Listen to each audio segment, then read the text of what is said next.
Kita cek aja, sistem politik dari mana, sistem pendidikan dari mana. Kenapa kita ikutin harus sekolah 6 tahun SD? Siapa yang bikin itu? Kenapa kita nggak bikin sendiri? Kenapa kita tidak harus sekian jam sekolah? Kenapa kita tidak cukup 3 jam aja sehari sekolah?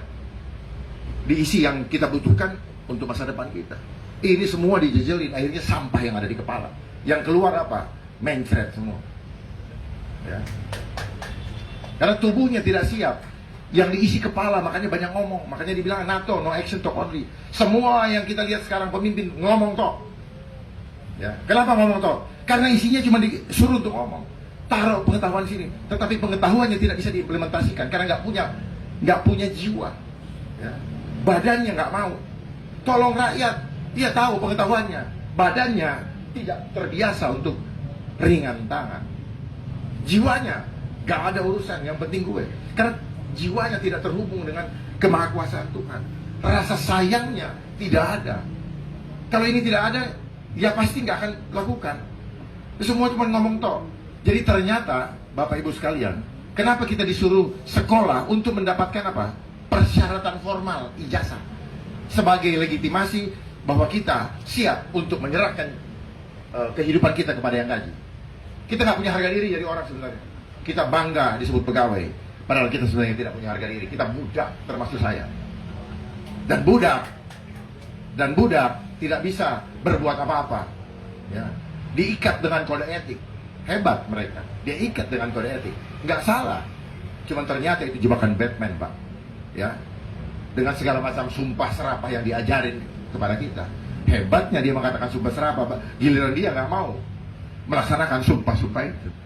Bayangkan, kalau Tuhan saja sudah tidak dihormati, Tuhan saja sudah tidak dipatuhi, bersumpah ketika menjabat, pelaksanaannya tidak menjalankan sumpahnya, lalu ingin dipatuhi, pantas atau tidak?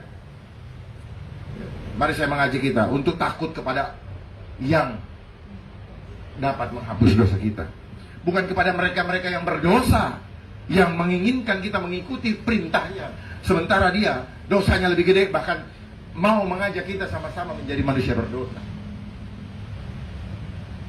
Saya sengaja ingin menyampaikan ini untuk membangkitkan keberanian kita, spirit keberanian. Bukan mau untuk apa-apa, karena hanya itu yang kita punya. Kita nggak punya harta, kita nggak punya kekuatan yang baju yang berseragam rame-rame, yang tujuannya ternyata apa? Seragam ini menakut-nakuti rakyat. Nggak ada lain ternyata.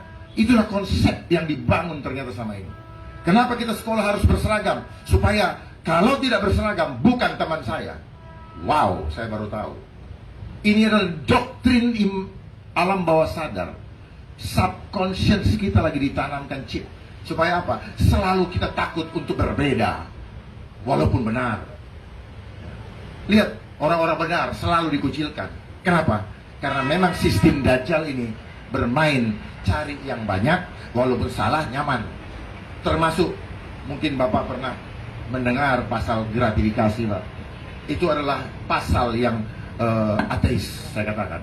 Makanya waktu itu saya ikut seleksi pimpinan KPK, saya dicoret karena saya bilang itu adalah pasal ateis, termasuk LHKPN. Ya. Sehingga beliau yang sekarang lagi ramai disebutkan yang terpilih.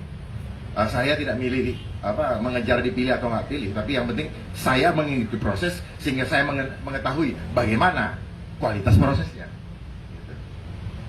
Jadi kenapa pasal gratifikasi itu pasal import juga, pasal import supaya kita jangan percaya adanya Tuhan dan jangan ngarepin rezeki. Itu tujuan di dalamnya. Ya. Kelihatannya bagus, yes bagus. Tetapi dia memutar balik makna rezeki dengan apa? Gajimu adalah rezeki. Gaji bukan rezeki. Karena apa? Jumlahnya tetap sama dan tanggalnya sama. Itu bukan rezeki, itu namanya upah. Hak kerja kita, upah kerja kita. Nah, mereka mau balik itu. Lalu nanti dijerat dengan LHKPN. Setiap pegawai negeri akhirnya disuruh berbohong. Nggak ada kata suruh berbohong, tapi mereka bermain dengan psikologi. Otomatis nanti akan berbohong karena bingung nih. Ini saya dikasih sama Pak Tias. Ini saya ini, gimana ya? Padahal selama kita hidup ada gerakan spirit, gerakan jiwa yang bisa tanpa kita kenal tiba-tiba datang untuk memberikan kepada kita. Mereka mau hilangkan semua itu, ya. Seolah-olah rezeki di luar gaji itu hanya bisa kita peroleh kalau sudah pensiun. Salah. Saya katakan salah. Dimanapun kita berada, disitulah tempat kita melakukan perbuatan baik, bahkan ibadah, ya. Cuman memang banyak yang manfaatkan untuk hal-hal yang tidak-tidak dengan gini. Bukan, apakah mereka salah? Enggak, diajarinya di sekolah ilmunya. Jadi ternyata orang sekolah hanya tujuannya apa? Cari makan buat perut, makanya ditakut-takutin. Makanya selama isu pandemi kemarin, semua menjadi persyaratan untuk menakut-nakuti. Walaupun yang nggak takut, ya udah, lu nggak takut kan sama imajinasi itu, ya bayangan imajinasi yang ditakut-takutin. Udah, tapi syaratnya harus gini, baru bisa naik pesawat, baru. Itu sebenarnya permainan mereka. Kenapa kita jadi takut? Karena dari dulu kita ditakut-takutin. Nilai harus 6, kurang dari 6, hell. Siapa yang nentuin indikator 6 itu? 6 tahun, SMP, SMA, 3, 6 tahun. Siapa yang nentuin? Pernah nggak ada yang selidiki itu? Jangan ngomong pinter lah. Kita ini cuma bicara apapun, termasuk yang Bapak bicarakan. Yang kita bicarakan yang ada di kepala kita, apa yang pernah kita dengar yang dicekokin di sekolah. Di luar itu kita nggak pernah membuat istilah baru. Bahkan sekarang ada bahasa baru lagi. Kita ngikutin juga, ada spill, ya. Ngikutin semua. Kapan kita bikin istilah baru? Sehingga kita menjadi pionir, inventor, bukan follower. Makanya bikin skripsi aja ada apa ya? Ada footnote. Itu follower namanya. Jadi otak-otak yang ada di kita tidak pernah genuine. Karena kita punya potensi dimatikan dengan kurikulum yang seragam supaya cara berpikir kita seragam. Itu namanya apa? Intellectual engineering, Pak. Nah, orang-orang yang intelektual itu lemah dengan konsep intelijen. Makanya kenapa Dasein dan Dasolen sengaja tidak bisa ketemu. Karena memang Dasein yang mereka ini kan tidak untuk bisa dipraktekkan. Hanya dipikirin. Itu adalah ilmu doktrinasi yang mereka sampaikan supaya ketika terjadi, nah ilmunya itu.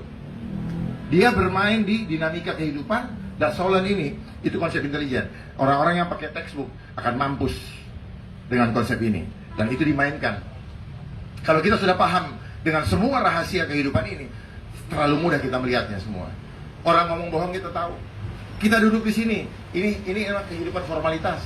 Pura-pura jadi orang baik. Baik nggak kalau di belakang kursi seperti ini? Jadi kehidupan kita, kehidupan formal. Siapa saja saya perhatikan, entah yang berbicara agama lah, entah yang berbicara datang gaya-gaya dihormatin loh. Formal semua. Di belakang apakah dia baik? Hanya Tuhan yang tahu. Tapi dari buah-buah perbuatannya kita bisa lihat bahwa dia orang baik atau tidak. Bukan dari omongannya. Makanya jadilah manusia yang walk the talk. Apa yang kita ucapkan, mari kita lakukan. Bukan sekarang ngomong iya, ternyata hasilnya bertolak belakang. Sekarang bilang saya tidak akan, yang ada kita lihat bahwa akan atau sedang dikerjakan. Inilah sistem Dajjal, Pak. Sistem iblis selalu menjual hal-hal manis untuk melakukan kejahatan. Makanya tidak ada penipu yang datang dengan muka galak-galak. Selalu dengan kata-kata yang manis. Kenapa demikian? Karena jangan salah, ada kekuatan Allah di nafas kita. Nafas ini tidak terlihat mata, bukan barang material, Pak. Tetapi nafas ini adalah kekuatan sehingga Bapak bicara, rekan-rekan saudara semua bicara, bisa didengar karena ada powernya, ada spiritnya. Pahami itu. Kalau kata-kata Bung Hatta atau Bung Karno itu punya spirit karena dia bernafas. Makanya jaga nafas kita baik-baik yang keluar dari mulut untuk mengucapkan kata-kata yang menjadikan bangsa ini besar. Tapi jangan hianati. Bangsa kita adalah bangsa besar, tapi besarnya nyalinya tidak besar, atau nafsunya para penguasanya yang besar. Besarlah untuk menjadikan Allah satu-satunya yang akbar di dalam hidup kita. Wabillahi taufiq wal hidayah. Assalamualaikum warahmatullahi wabarakatuh. Mereka.